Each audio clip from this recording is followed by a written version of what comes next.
지나온 삶을 한번 돌아보며 철학적인 질문을 좀 해볼까 합니다. 여러분이 살아온 인생 어떻습니까? 인생이 무엇이라고 생각합니까?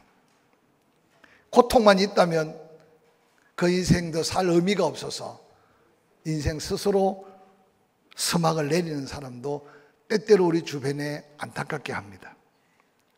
톨스토이는 참회록이라고 하는 그의 책에서 인생이 무언가 재미있는 한 이야기로 인생을 소개합니다. 한 나그네가 메마르고 위험한 광야를 지나면서 사정없이 내리쬐는 햇빛에 목은 가라고 입술은 바짝 말라갑니다. 어디 물을 구할 때를 찾고 있는데 갑자기 물은 구하지도 못하고 사자 한 마리가 입을 벌리고 발톱을 세우고 공격을 해옵니다. 이 나그네가 걸음아 날 살려라 도망가다가 광야의 메마른 웅덩이를 발견하고 그곳에 몸을 던집니다. 웅덩이에 떨어지기 전에 가까스로 나무가지 하나를 붙들었는데 정신을 차리고 위를 바라보니 사자가 입을 떡 벌리고 어르렁대고 있고 운물 아래를 바라봤더니 독사들이 혀를 날름거리면서 떨어지면 내 밥이다 하고 있는 거예요. 온갖 힘을 다해 나무를 붙들고 있는데 갑자기 옆에서 뭔가 뚝뚝 떨어지는데 혀로 핥아보니까 달달한 꿀이 떨어지는 거예요. 그래서 그 꿀을 먹으면서 허기를 채웠는데 조금 시간이 지났는데 까만 쥐 한 마리가 나오더니 붙들고 있는 나무가지를 갉아먹는 거예요. 그러더니 또한 바톤을 서로 받듯이 하얀 쥐가 한 마리 나오더니 또 나무가지를 갉아먹고 있는 겁니다. 그냥 웃지 못할 이야기지만 이게 바로 인생이라고 톨스토이는 그의 참회록에서 글로 표현하고 있습니다. 사자를 만나듯이 불현듯 인생의 위기를 만날 수도 있고 그저 외나무 다리 간신히 피했는 줄 알았는데 그 밑에 보니까 또한 독사가 해를 날름거리는 게 인생의 위기의 험한 골짜기가 아닌가. 거기에다 개어 붙들고 살은 줄 알았는데 달콤한 인생도 있지만 까만 쥐는 밤을 상징하고 하얀 쥐는 낮을 상징한답니다. 밤에도 위기가 또한 낮에도 위기가. 그래서 나그네 인생이라는 것을 간접적으로 보여주고 있는 한 이야기입니다. 이런 문학의 이야기뿐만 아니라 성경 곳곳에도 앞선 믿음의 사람들이 살아간 인생 여정들이 다양한 인생의 표본처럼 우리에게 보여집니다. 특별히 창세기에 기록된 아브라함의 인생의 여러 가지 여정은 하나님께 부름받고 구원받은 성도들이 살아가는 어떤 인생 여정의 축소판처럼 보여지고 있습니다. 전능하신 하나님께서 창조를 통해서만 우리에게 보여주는 하나님의 어떤 섭리가 아니라 택한 백성, 택한 하나님의 사람들의 삶을 통해서 하나님의 어떤 하나님과를 보여주는데 오늘 함께 읽었던 본문은 우리의 믿음의 조상이요 복의 근원의 복을 받고 태어난 바로 부름받은 아브라함, 그를 통해 하나님 우리에게 보여주고자 하는 귀한 인생의 지혜의 메시지가 담겨 있기에 코로나19로 혼란스럽고 또한 수해를 당해서 혼란스러운 이 땅에 그래도 우리는 다시 한번 일어서야 되고 다시 한번 새로운 소망을 가질 수 있다는 믿음의 귀한 은혜를 말씀을 통해 함께 찾고 또한 그 말씀 앞에 믿음을 결단하는 이 시간이 될 수 있기를 주의 이름으로 간절히 축원합니다. 인생을 살다 보면 인간관계가 얼마나 중요한지 모릅니다. 그래서 인생 속에서도 인간관계 속에 약속을 성실하게 잘 이행한 사람을 가르쳐 신실한 사람이다, 성실한 사람이다 라고 말할 수 있습니다. 근데 우리 인간이 또한 인간관계뿐만 아니라 하나님의 관계가 중요한데 우리를 관계하는 하나님의 성품 자체가 말씀하시면 반드시 지키시는 하나님, 할렐루야, 약속하심을 반드시 이루시는 하나님. 그래서 하나님을 가르쳐서 신실하신 하나님이다 라고 표현합니다. 즉 아브라함을 부르시고 아브라함이 아브라함 되게 하신 그 하나님은 정말로 신실하신 하나님, 정말 성실하신 하나님. 여호와께서 아브라함을 부르실 때 내가 너로 큰 민족을 이루겠다고 창세기 12장 2절에 말씀하셨습니다. 처음 하나님이 아브라함을 갈대아 우르에서 불러내어 하나님이 그 백성 가나안 땅으로 이끌 때 약속한 약속입니다. 그리고 창세기 18장에 와서 우여곡절 끝났지만 아브라함에게 다시 말합니다. 내 아내 사라에게 아들이 있을 것이다 라고 약속하셨습니다. 그 약속을 받았는데도 아브라함에게는, 사라에게는 아들이 생기지 않았습니다. 세월이 지나갑니다. 놀랍게도 세월이 지나갈수록 아브라함도 사라도 환경에 더 익숙해지고 자신의 어떤 가치관에 매여서 하나님의 약속이 자꾸만 잊혀져 가고 세상 속에 길들여지고 익숙해져 가기 시작합니다. 그래서 자신에게 주어진 삶의 환경만을 바라보는 그 순간 아브라함은 하나님의 그 완전한 약속을 순간 잊어버렸고, 또한 하나님의 말씀대로 순종의 걸음을 걷지 못하고 인간적으로 실수를 연발하는 아브라함의 연약한 모습을 성경을 통해 보게 합니다. 창세기 16장 1절 2절은 이렇게 기록합니다. 아브라함의 아내 사레는 출산하지 못하였고 그에게 한 여종이 있으니 애굽 사람이요 이름은 하갈이라. 사레가 아브라함에게 이르되 여호와께서 내 출산을 허락하지 아니하셨으니 원하건대 내 여종에게로 들어가라. 내가 혹 그로 말미암아 자녀를 얻을까 하노라 하매 아브라함이 사레의 말을 들으니라 라고 기록하고 있습니다. 믿음의 조상이요 하나님의 약속받은 아브라함의 실수 중에 실수는 바로 사레가 자기 몸이 늙고 더 이상 아이를 가질 수 있는 소망이 없어진 자기 환경, 자기 육체적인 한계를 넘어서지 못하고 하나님의 약속을 잊고, 그러고는 여인으로서 자기가 부리는 여종, 그것도 애굽인, 그를 아브라함 품에 안기는 어리석은 모습을 성경에는 보여주고 있습니다. 이 창세기 16장 1절 2절은 사레의 믿음의 한계뿐만 아니라 아브라함의 믿음의 연약한 모습들을 그대로 보여주고 있는 모습입니다.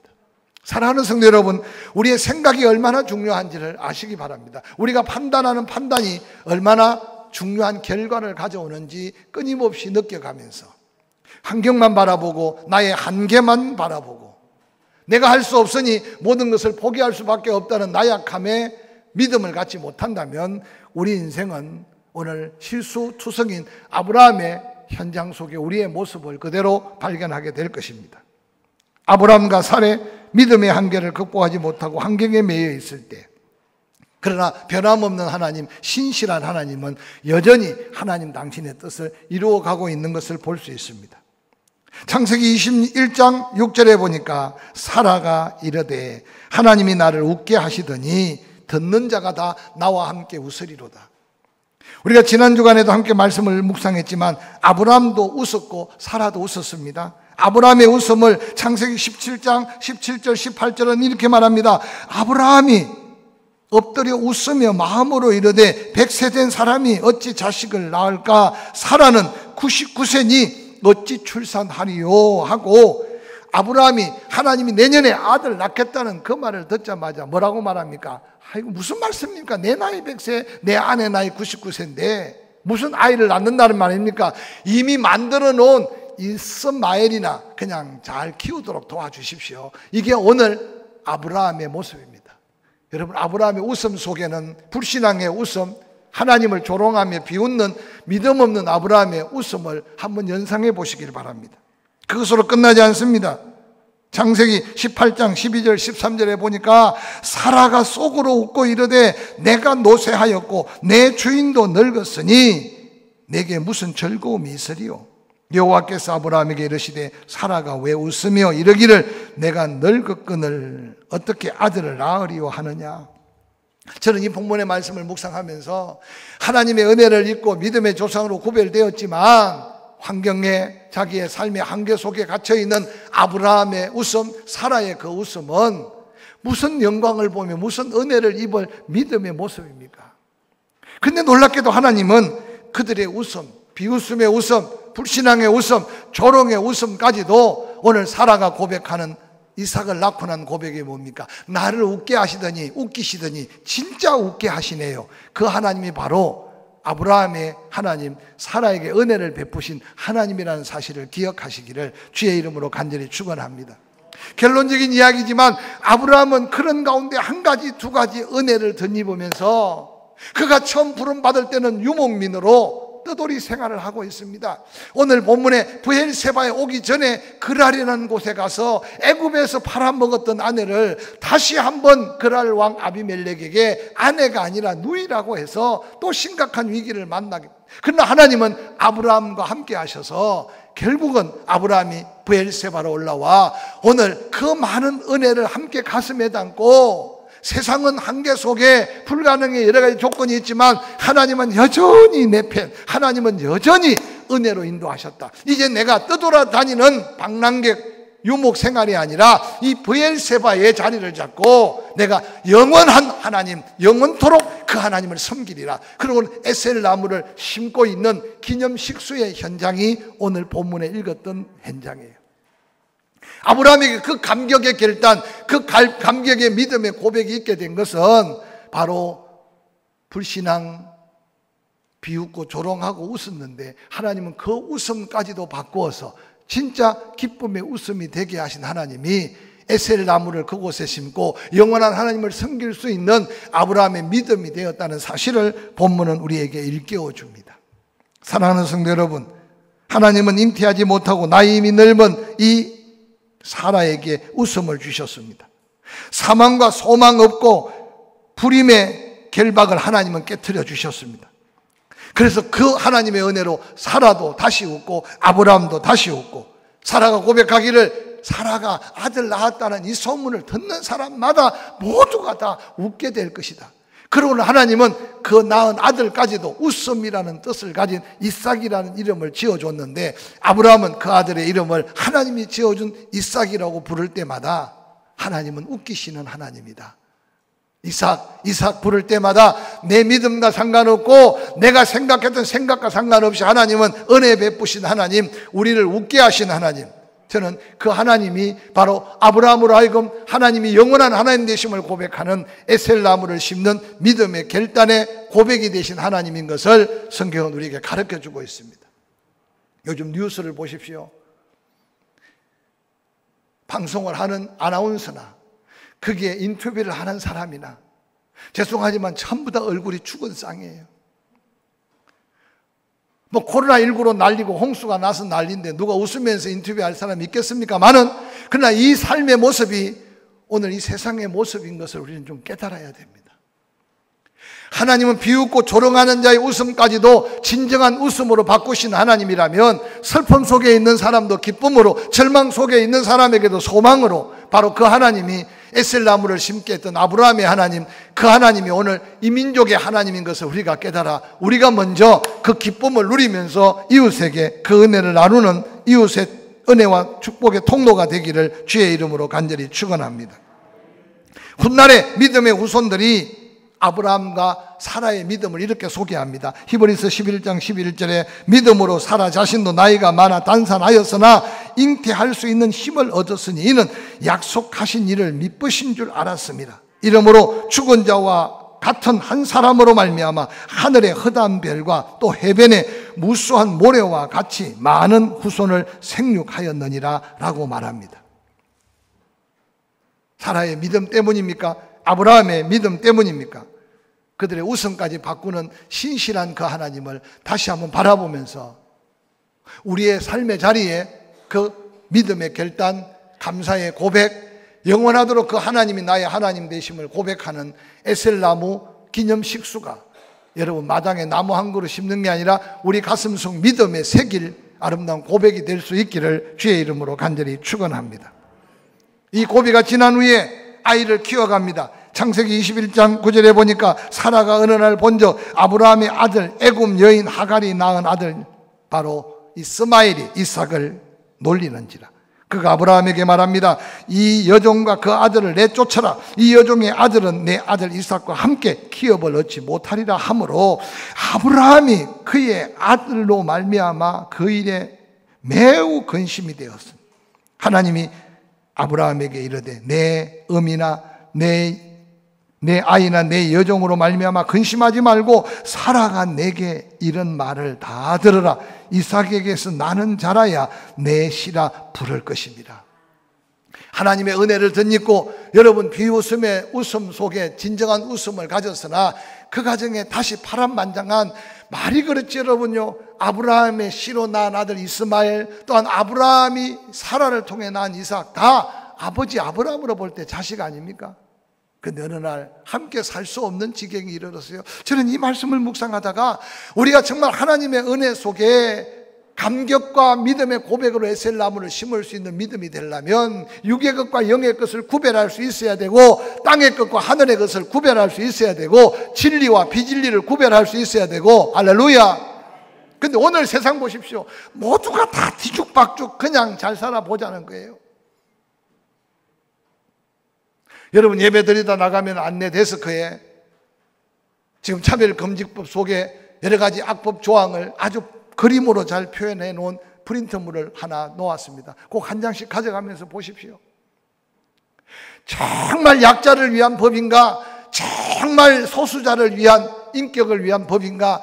여러분, 아름답게 포장되어 있으나 그 속에 보면 우리 모두를 다 얽매이는, 자유를 박탈하는 엄청난 악법이라는 사실을 지금 많은 사람들이 깨달아가고 있어요. 그런데 아직도 어리석은 사람이, 아니 차별하지 말자는데 왜 기독교인들이, 왜 목사들이 나서서 소리치고 외치느냐?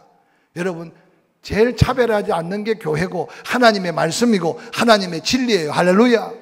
그런데 하나님의 창조의 질서를 깨트리며 하나님을 대적하고 있는 반기독교적인 정서적 법률이 지금 인권위원회라는 사람들의 비명 속에 지금 포괄적 차별금지법을 가지고 있어요. 이게 뭡니까? 오늘 이 세상 속에 그냥 적당히 섞여 살자는 거예요. 서로서로 관심 갖지 말자는 거예요. 그러나 하나님은 우리에게 말합니다. 양과 염소는 반드시 구별되고, 의인과 죄인은 반드시 구별되고, 죄인은 해지하지 않고는 하나님의 의로움을 덧입을 수 없다는 게 말씀이고 진리라는 사실을 깨달으시기를 주의 이름으로 간절히 축원합니다. 사랑하는 성도 여러분, 살아있을 동안 내가 눈을 떴으니 내 시간입니까? 오늘날 많은 사람들이 시간에 대한 개념들이 없어요. 하나님은 분명히 말씀하셨어요. 6일 동안 열심히 땀 흘려 일하라. 그리고 제7일은 하나님 앞에 나와 안식해야 된다. 그래서 주일을 만들어 놨어요. 여러분, 주일 가볍게 여기지 않기를 주의 이름으로 정말 부탁을 드립니다. 할렐루야. 내가 마음대로 쓸 수 있는 시간이 있고, 하나님 앞에 예배자로 그 감격과 감동으로 예배해야 될 하나님의 시간이 있다는 걸 구별하지 못하면 그 인생 끝 누가 보장해 주겠습니까? 왜 이리 바쁩니까? 왜 이리 할 일이 많습니까? 아무리 바빠도, 아무리 갈 데가 많고, 아무리 할 일이 많아도 하나님 내게 준 사명의 자리 지켜가며 예배자로 실패하지 않기를 다시 한번 주의 이름으로 간절히 축원합니다. 경제가 어려워요. 사람이 이 문제를 해결할 수 없어요. 그런데 하나님은 약속하셨어요. 모든 게 다 하나님의 것이다. 믿으시면 아멘. 내 건강도, 내 직장도, 내 사업장도. 그런데 그게 어느 날 내 것처럼 여겨져요. 내 마음대로 할 수 있다고 생각해요. 좀 죄송한 말이지만 다리 하나만 골절돼도 3개월 내지 6개월 동안 우리는 움직이지 못하고 병원 신세 져야 돼요. 오늘도 건강 지켜주신 거 감사함으로 내일 직장에 출근하시고 일터에서 할렐루야 찬송하며 일하시기를 주의 이름으로 간절히 축원합니다. 하나님의 것이지만 하나님은 우리에게 더한 복을 주시려고 9개를 우리 마음대로 쓰시래. 그 한 가지만 구별하며 믿음을 테스트해보고 싶대. 그냥 테스트가 아니에요. 하나님께서 순종하면 그 믿음을 따라서 애매하게 손해보지 않도록 황충기를 금하신대요. 시절 전에 과일이 떨어지지 않게 하신대요. 믿으시면 아멘. 그런데 이 믿음으로 물질을 구별하며 사는 사람들이 얼마나 됩니까? 그것만 약속이 아니에요. 심은 곳들마다 거두는데 지금 가지고 있는 창고보다 더 아름다운 창고를 만들어 풍성하게 차고 넘치도록 채워주겠다고 약속했어요.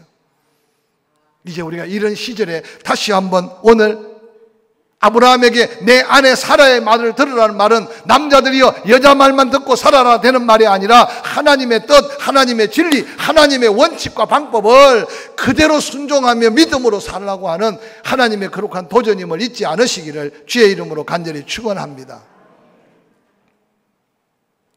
어려울수록 우리의 시간과 물질, 내가 가진 은사, 재능이 어떻게 사용되는지 점검해 가면서 하나님의 영광을 위해 당당하게 설 수 있는 그 심령이 에셀나무를 심고 영원하신 하나님 앞에 자기 존재감을 재확인하는 아브라함의 믿음의 고백이 아닐까 생각해 봅니다.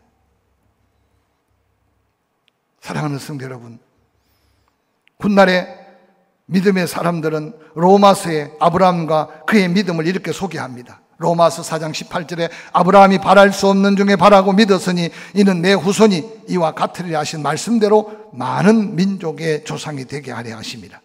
그가 100세가 되어 자기 몸이 죽은 것 같고 사라의 몸이 죽은 것 같음을 알고도 믿음이 약해지지 아니하고 믿음이 없어 하나님의 약속을 의심치 않고 믿음으로 견고하여져서 하나님께 영광을 돌리며 약속하신 그것을 또한 능히 이루실 줄 확신하였으니 그러므로 그것이 그에게 의로 여겨졌다라고 믿음의 후손들이 아브라함과 사라의 믿음에 대해서 정의합니다. 바랄 수 없는 중에 바라고 믿었어요. 그게 바로 아브라함의 믿음이고 오늘도 하나님의 영광을 누릴 우리의 믿음이 될 수 있기를 주의 이름으로 간절히 축원합니다. 100세나 되어 자기 몸이 죽은 것 알아요. 불가능한다는 사실을 알았지만 불가능한 환경을 바라본 게 아니라 불가능한 여러 가지 삶의 여건을 바라본 게 아니라 전능하신 하나님을 바라보고 믿음이 약해지지 않았대요. 여러분의 믿음은 어떻습니까? 뿐만 아니라 아브라함이 가진 아름다운 믿음을 후손들은 말하기를 100세가 될 때까지 의심하지 않고 믿었다고 성경에는 기록하고 있어요. 중간에 실수는 있었지만 그러나 하나님의 말씀을 끊임없이 붙들고 믿음이 약해지지 않을 뿐만 아니라 그 믿음을 의심치 않았어요. 결과는 뭡니까? 하나님께 영광을 돌리는 삶이 되었다. 저는 뉴스를 볼 때마다 코로나19 얼마나 조심하자고 외칩니까? 근데 좀 한번 꺾일만 하면 또 교회 이름이 나오고 교회 이름이 나오면 그렇게 확진자 숫자에 관계없이 오늘 세상은 얼마나 뜨뜻하게 뜯습니까? 포항은 지금 확진자가 없은 지 오래됐어요. 사실은 저 서울에서 온 친구들, 인천에서 온 친구들만 조심하면 돼요. 근데 우리는 마스크를 쓰고 아직도 거리를 두고 아직도 식사의 교제를 하지 않는 것은 하나님의 의와 하나님의 영광을 가리지 않기 위한 우리의 작은 몸부림이라는 사실을 기억하시기를 주의 이름으로 간절히 축원합니다. 자세히 들어보세요. 여러분, 코로나 바이러스가 그냥 발이 달린 것도 아니고 날개가 있는 것도 아니고 교회 안에 와 있다가 예배 드리는 사람 하나하나 그렇게 발병된 사람 하나도 없어요. 안타깝게 어떤 목사는 뭘 그렇게 바빠서 서울 강남까지 가가지고 이상한 장사꾼들하고 어울리다가 거기서 균이 점령돼서 가족까지 들리는 건 괜찮아 교인들까지 옮겨져서 그게 세상에 소문이 나서 이게 남 부끄러워서 사랑하는 성도 여러분, 하나님의 영광은 우리의 입의 말, 우리의 행함, 삶의 모든 것들이 함께 어우러져서 하나님께 영광이 되는 것을 하나님 원하신다는 사실을 믿으시기를 주의 이름으로 간절히 축원합니다. 특별히 코로나19와 관계돼서는 포항 밖을 떠날 때는 더 조심해야 돼요.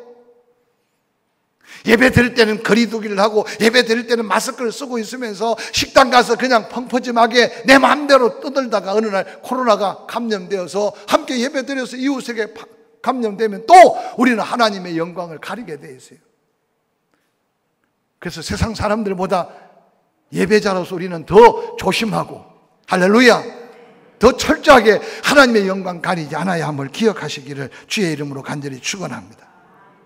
뿐만 아니라 오늘 창세기 21장 본문 22절 23절은 이런 고백이 나옵니다. 그때에 블레셋의 그랄왕 아비멜렉이 그 군대 장관 비골과 함께 아브라함에게 찾아와서 말합니다. 이르되 내가 무슨 일을 하든지 하나님이 너와 함께 계시도다. 그런즉 너는 나와 내 아들뿐만 아니라 내 손자들까지 거짓되이 행하지 아니하기를 이제 여기서 네가 믿는 하나님 앞에 맹세하라.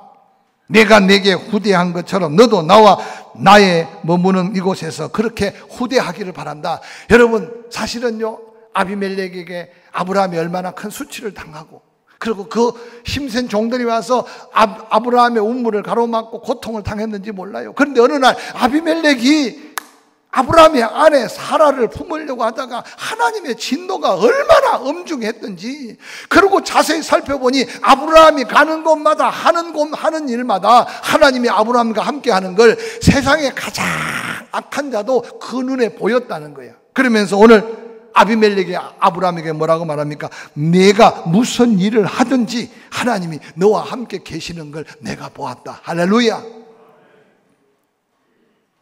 여러분, 신앙생활 너무 가볍게 하지 않으시기를 주의 이름으로 간절히 축원합니다.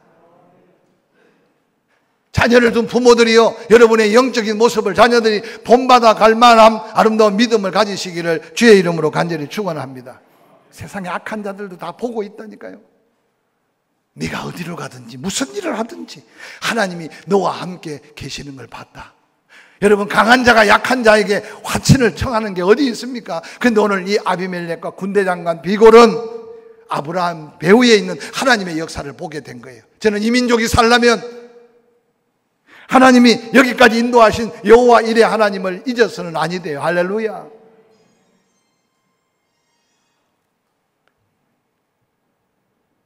이 8월 달은 민족 해방을 이룬 8.15가 있는 날이에요.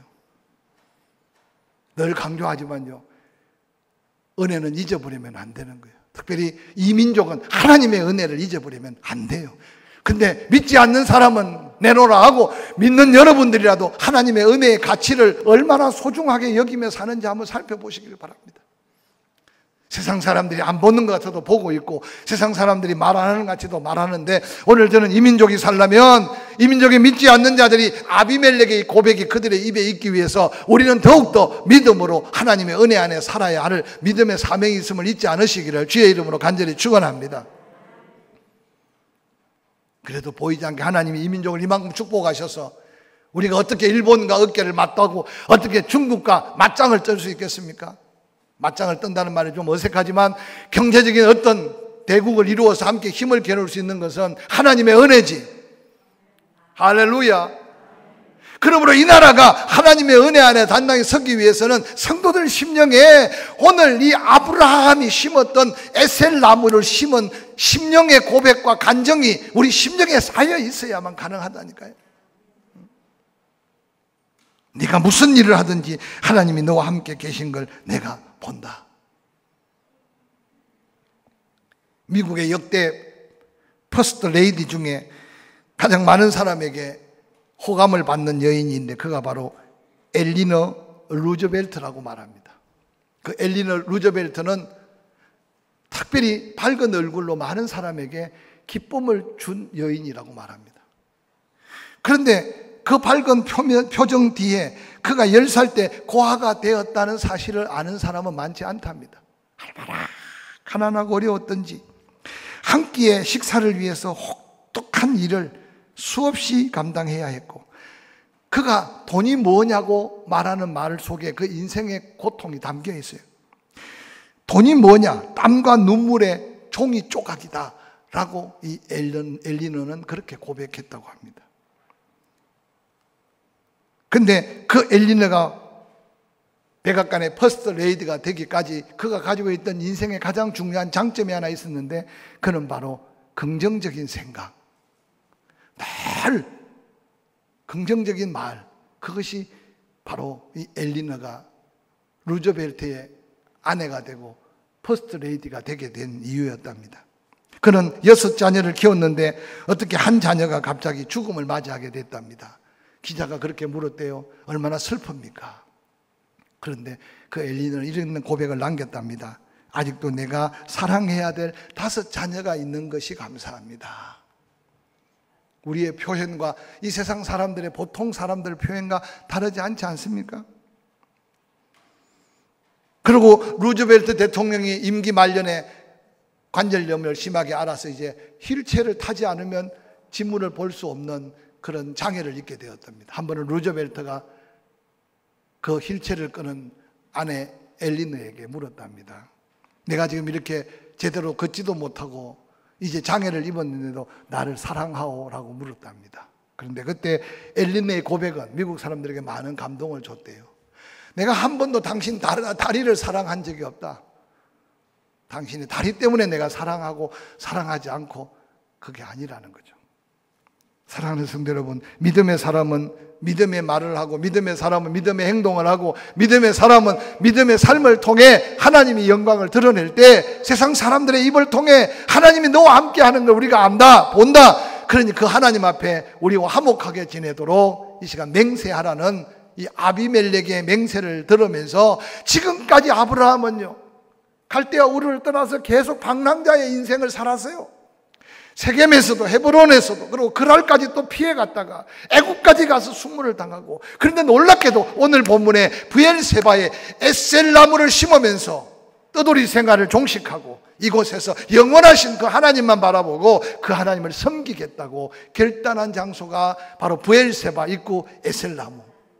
지금도 여러분 텔 브엘세바를 들어가면 입구에 장정 아름이 넘는 에셀나무가 약 10m의 높이로 그곳에 심겨져 있어요.